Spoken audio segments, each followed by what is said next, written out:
bakışlarına heyran olmuşam.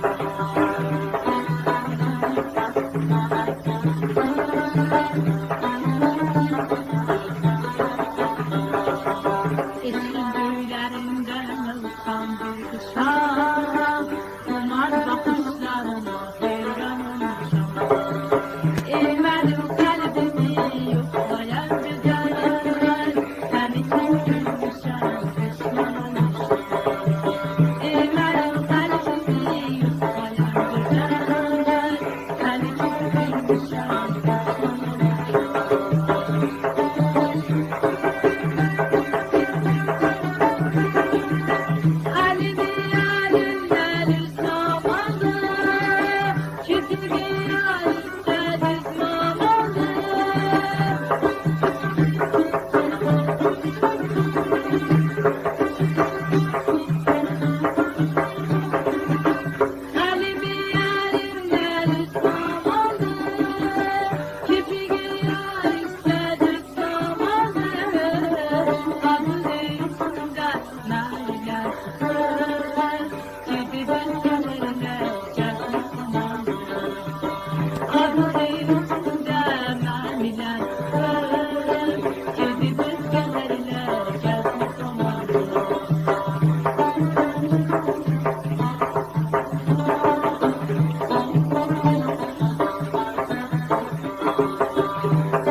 Bilirəm eşqimiz tapasız olmaz, deyirlər aşıqlar tapasız olmaz.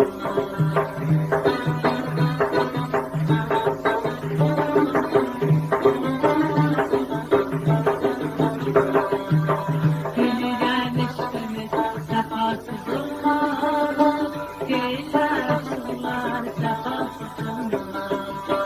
Bu güzel bağlarda seyredəm bulgur, kapıyı kilisten arasız olmaz. Bu güzel bağlarda seyredəm bulgur, kapıyı kilisten arasız olmaz.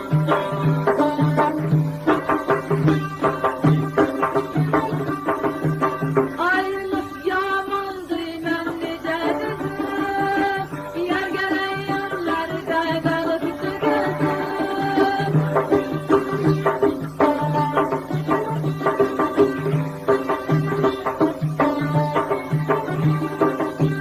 Ayrılık yamandı, mən necə dedim, yar gələn yollarda qalıb gözüm. Günə yanılmasa sən dalında, qapımıza qədər gələrəm mən. Günə yanılmasa sən dalında, qapımıza qədər gələrəm